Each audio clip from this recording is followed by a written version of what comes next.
it was a great election for Democrats in New Hampshire. No, it was a great election for Democrats in the second CD.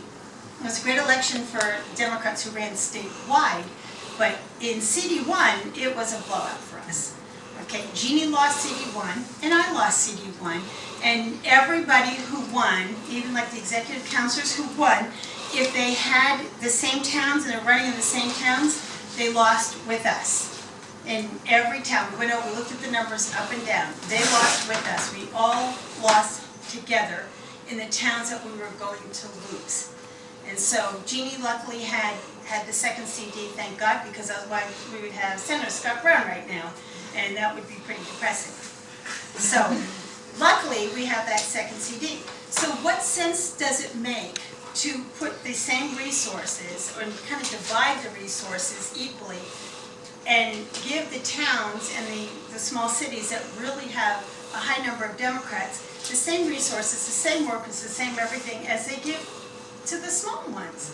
It doesn't make any sense. So I've been asking Washington and asking New Hampshire to think about that and to be a little more strategic, to look and say, that town, for example, this town here, they've got a lot of really good Dems. And yeah, the Supreme Court's great, you guys are active, you have a newsletter, you're working really hard. What can we do that is special for this community to help them get where they're going? And we need to do that all the way across. We need to look at these different towns. My town of Rochester, which is a big city to you guys, but our town of Rochester really struggled this year, and we always do. If we had had more resources, but they just kind of skipped over Rochester and they were looking at us, I think that we could have done it. And we should have done more for Rochester earlier, because Rochester was one of the hospitals that got left out on the Affordable Care Act, for the exchange. So we knew it was a problem. I was hollering at the president about it, I was hollering at everybody about it. 2 big billboards, just in case you missed them, on the Spalding Turnpike, north and south, from Frisbee Hospital, with my picture on it saying Obamacare has failed. Okay? Where were we? I mean, we should have been there with a billboard, right? We should have had our own billboards there. We should have had our own kind of pushback early. And it should have been a national. We should have had help from the National Party and help from the state party for that sort of thing. Where when we see these problems, we really need to put the resources in to help these communities to fight back and to put a message out there. And here's the irony of it all. After all of that, right, and Kelly Ayotte went there, and Frank went there, and Scott Brown went there, they all went to Frisbee Hospital so they could all say this was an example of how just terrible, terrible Obamacare is and what a disaster it was. And then lo and behold, they passed Medicaid expansion, which of course is, under the Affordable Care Act. Things are starting to get better for Frisbee, right? And right after I lost the election, one of the men from the board spots me in a local restaurant, comes over and goes, "You did so much to help our hospital." Hello, Manchester, and welcome once again to Ward 13. We have a special guest today, Joel Moose Elber, who also, I guess, on the internet now you're known as Joltin Joel, but you're not owning up to that.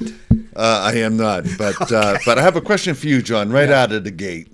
The first lady we saw, was that Dimples? Dorothy Dimples? Joel, Dolly Dimples was a motel in Manchester. Oh, you're not a native Manchester, right? No. I'm a Chelsea, Mass breed guy. No, that was Lionessa from California, and we were going to. She's kind of a mystery woman. The only thing I can tell you about her right now is she voted for Carly Fiorina last time, who's making has presidential ambitions. They think that she was the former Hewlett Packard CEO, and they think that she really wants to be the vice president on the ticket, to counterbalance Hillary. The thing is, there's a lot of money pouring in from the Silicon Valley in California, and you know why? Why? Because of the primary. Oh, yeah. But they're actually financing the locals, Joel. The local, there was there's rumors there are people out in California. You have to understand there's a new breed of Silicon Valley billionaires, and they're libertarians. They believe in Ayn Rand, this logical positivism, actually selfishness. And, Rand Paul is named after her. Ron Paul's son, who's a leading contender. And, Tammy Simmons, the head of the Queen City GOP, who I ran against, she's a big Ron and Rand Paul person. She was out in California, and there's rumors, well, more than rumors, that money is coming from these libertarians to finance the Free Staters, who have the Koch brothers money. The Koch brothers financed the Free Staters in Nashua, $2.5 million, and there is a lot of money pouring in here.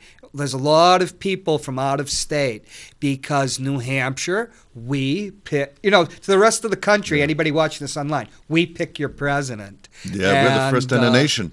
So they pour money right down into the Ward 10 level. Americans for Prosperity, which is the Koch brothers group. Actually, Tammy Simmons, about April of last year, was saying they already had boots on the ground in Ward 10 going door to door. There's going to be a tremendous amount of money coming into the state. They finance money to the Free Staters through the Harvard professor Lawrence Lessig, who's allegedly a progressive, but there's a lot of naivete amongst Democrats.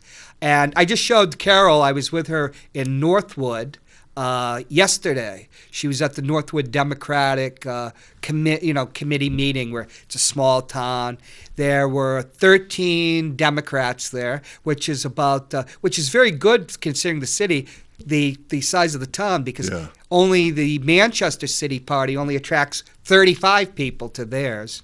And she talked about it. But the important thing, if you notice, people said there's two things, because we were last show, and then we're going to we'll talk a little about we might talk about the Yankees, your political ambitions, and whatever we want to talk about. Yankees are always a good subject. Yes. Yeah. But in the last show, John and I, we went over, I screwed up, John screwed up just a little. It's mostly my fault. We went over 4 minutes, and I was complaining about Ray Buckley, how he rigs things. There's a lack of democracy in the Democratic Party of New Hampshire, and we had to back up, 4 minutes, and then I had to come in and sit in like 30 seconds, just end it. And it was funny. It was when I watched the show, it's like I says, I just don't understand, people like Ray Buckley and this, and it just stops. And the thing I meant to say is, I've lived in Boston, I've lived in New York, I've lived in San Francisco, the Bay Area, Los Angeles. And when I think about a head of a political party, I think of somebody like, I'll just say it, Big Ed Rendell. Ed Rendell, he was a lawyer, a Jewish guy who did well in law school. I think he was from Queens or Brooklyn, goes to Philly, becomes the DA, eventually becomes the mayor, then the governor, and I think he was the head of the Democratic National Committee. Oh, nice. And that's the type of people you think, people that are rather distinguished in anything. And nobody could shake down stockbrokers, professionals for money like Ed Rendell. Oh, my God. Master of it. And, here in New Hampshire, it's strange to come back here because, you're from Massachusetts, where politics is a profession. And, Ray Buckley, his entire resume is that for less than a year, I guess he drove a bread truck. Really? Yeah, and he would sell the stale bread afterwards. And there's a saying by Robert Kennedy. I had it on my disc that got broken on the drive over here. We won't go into that. And but Bobby Kennedy essentially said, it's one of his most famous things, is that men of power have to learn to serve the public, not live off of it. And the problem I find with Ray Buckley, he's not a person he lives off the public. He is a professional party hack. And here's the thing, if you listened, Carol Shea-Porter, 3-time congresswoman. This is a woman in 2008 who endorsed Barack Obama over Hillary Clinton. And that was an important thing for Barack. And, Barack wins. In 2010, when she needs money against Frank Ginta, no money's forthcoming. Then she won in 2012, and then again, she's facing the rematch with Frank Ginta. Yeah. And if you listen to the tape, she's from Rochester, small city out in the coast, but this is New Hampshire, so it's a relatively substantial city. And she's a 3-term congresswoman. She's the sitting congresswoman. And the New Hampshire Democratic Party didn't help her. They didn't help her in Rochester. They didn't help get the vote out in Rochester. And I always wondered, I was very bitter about Barack Obama for not helping Carol Shea-Porter in 2010. Carol Shea-Porter has done so much for veterans. That's one of my major issues. Now I understand.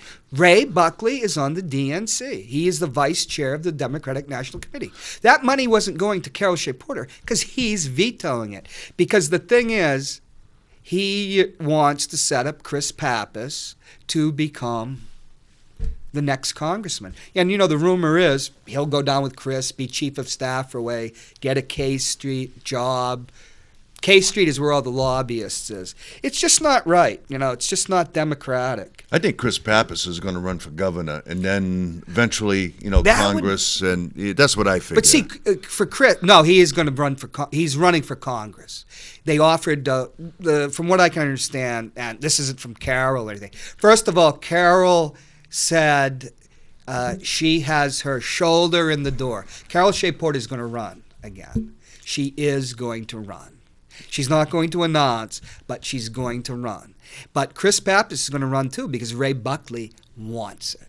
He's more logical as a governor. The way of his, the small businessmen and everything. He's like would be a John Lynch type, hands-on, gubernatorial. I think, eventually as he got older and more seasoned, the logical thing would be to go to Congress. But, I was up at an O'Malley who was thinking of running for president up in Concord, and this woman came up to me and says, "Oh, that Ray Buckley, I'm glad you say things about him on TV. I think he's evil." Well, I don't think he's evil. He's just a hack. Yeah. And she says, "He corrupted Donna Soucy." Now, I don't know anything about that. And I'm afraid he's going to corrupt Chris Pappas.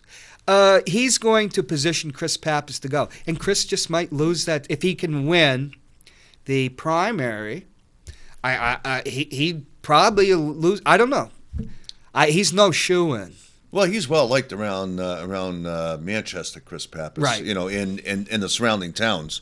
But I mean, if anybody runs for office, and that includes me, I think you have a shot because people are tired with the same old faces. They want to see new faces in there. And getting back to Ray Buckley, he controls all the Democratic money. Is that true? And he distributes to whoever he wants to distribute it to. Correct? Yes. So you see, he did not give money to Rochester. He went out of his way to hamstring Carol. He didn't want her reelected. Now, this is a woman without Carol Shea-Porter and Paul Hodes, who used to be the congressman, and Jean Shaheen, who eventually became senator.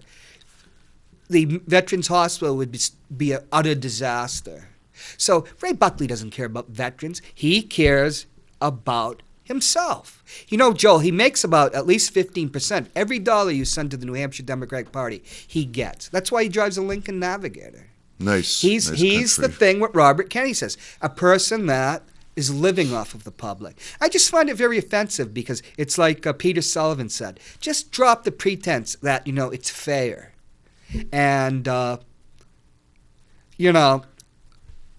it's just what you're my guest. Joel, are you thinking of running this year again? I've been weighing. I've been thinking, and it's right now it's in March. We got I think until the end of June, or to decide and to sign up at City Hall. So right now I'm still I'm still thinking about it. What office? Last time you ran for school board. Yeah, school board. I ran. But is there any aldermanic ambitions? Like I said, I'm still weighing my options. I got to see who's going to be the front runners and who's going to give a buck for their run for their money. So in other words, I'm going to go down there. I'm going to hang out at City Hall on a Friday at Joel, the deadline. that backfired last time. Well, you know what? Hey, you know what? John, can we have that picture of Tammy Simmons? You got to do it, John. You got to hang out and. John, are you there? John. There's Tammy Simmons, and there's her nemesis, Joe Kelly Lavasser, who I'm going to go see later today about the Amoresco scandal.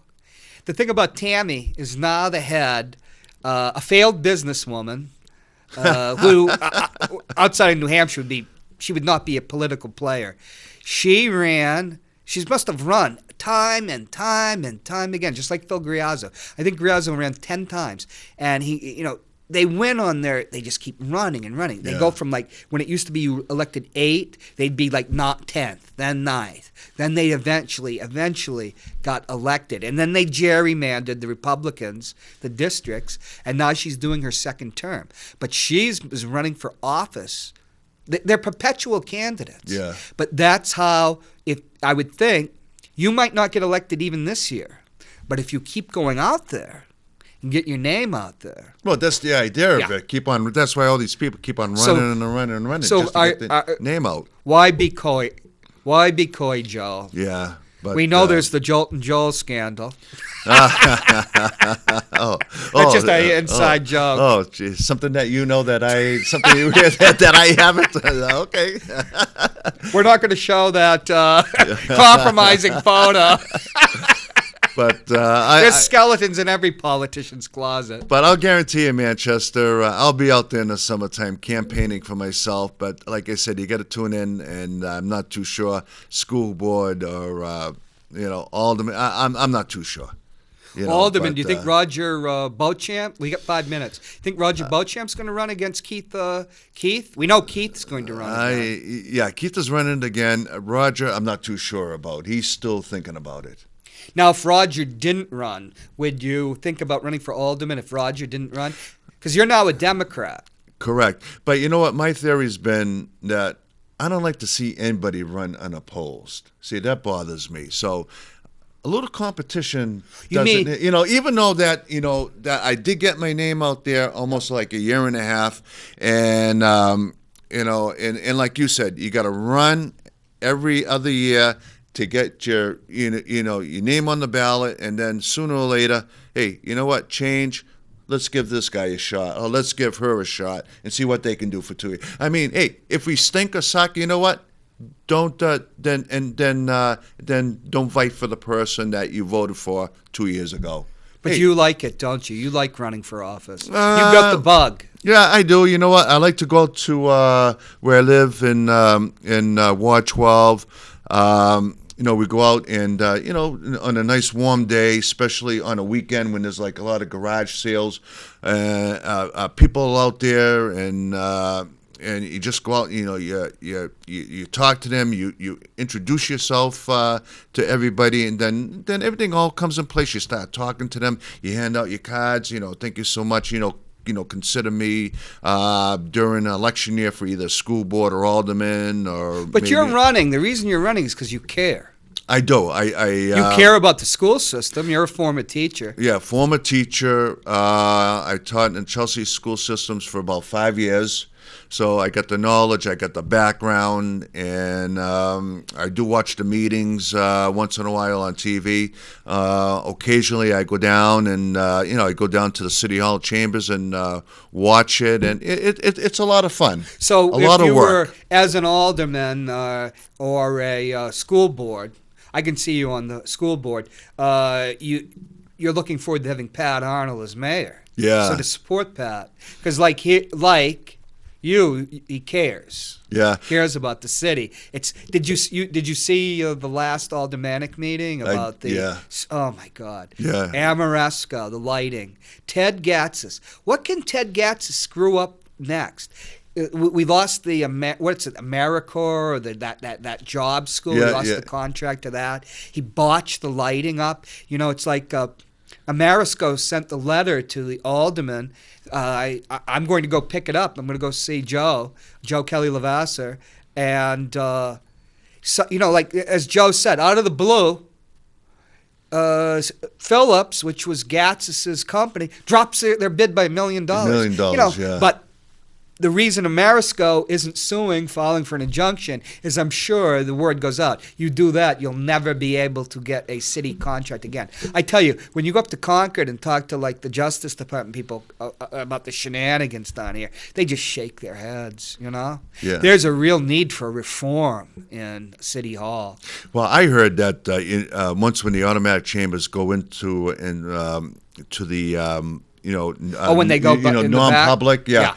And it's not from one person, but many persons that's been in the meeting said, Joel, you can't believe what actually goes on behind those closed doors. It's just the thing is, just unbelievable. I mean, Shea. If you watch Shea last night, we got 2 minutes left. You watch Shea. He's doing Gatzis' work. It's like Gatzis is going to run on the tax cap. Oh, I came into the tax cap. Now Gatzis knows you had to break the tax cap, so he had Shea and Roy. They put out the thing for him, a stealth budget, and. We really need, whether it's Pat, who I like, or Joyce Craig, who'd make a fine mayor herself, we need to get Gatzis out there. He had the reputation as a businessman, but he wasn't the businessman. He was the guy who went around shaking hands. Yeah. It was his brother Michael that was the businessman. He screws everything up. And what did he do to you? He promised to support you when you ran as a Republican last time. And did he help you? He did not. Yeah. And he didn't come through for Phillips either, did he? But you know what? There was a great. It's all for you. There was a great. Somebody put this up on Facebook. It had to do with the LD lightings and something about corruption. And there was like somebody had like a fistful of like $100 bills shaking somebody's. You know what I mean? I thought that was hilarious. That's the way things are done in Manchester. You know what I mean? That was. I'll say Keith Hirschman's right. Should be a private bid process, because the process they have now is too manipulative. Yeah. If there's a level of corruption in the city, and because there's no, it's just the union leader who, the less said, the better about the union leader. Well Joel, I guess, do we have to wrap it up now, John? Well, I just want to make one statement that if I do run, I'm looking for a new campaign manager this year. Peter White just can't hack it. His daughter is a seasoned political operator. Yeah, so if anybody wants to be my new campaign manager. Should she have a specific, any qualities you're looking for, Joel? Well, Manchester, this knucklehead was supposed to be on my Yankee show. You missed that, but you had your mother. I go down every Thursday, go down and visit her. And we got to get you back, and we'll talk about baseball. My friends, I have friends, from the Army and college. They're Yankees fans. What the hell? I know people from the old Soviet Union, too, and I spied on the Soviet Union. Thank you, Manchester, and check in next week and see what we're going to jar about. Take care. The time has come for us to say sayonara.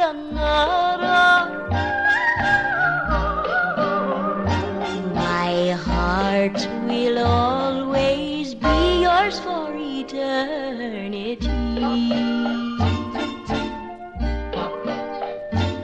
I knew sometime we'd have to say sayonara.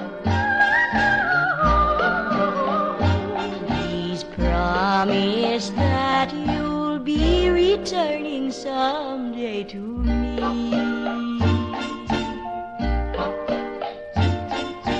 I'll remember our romance until the day that I die. see your face in the moon and stars in the sky. So hold me close before you say sayonara, and promise that you'll always keep me near to your heart.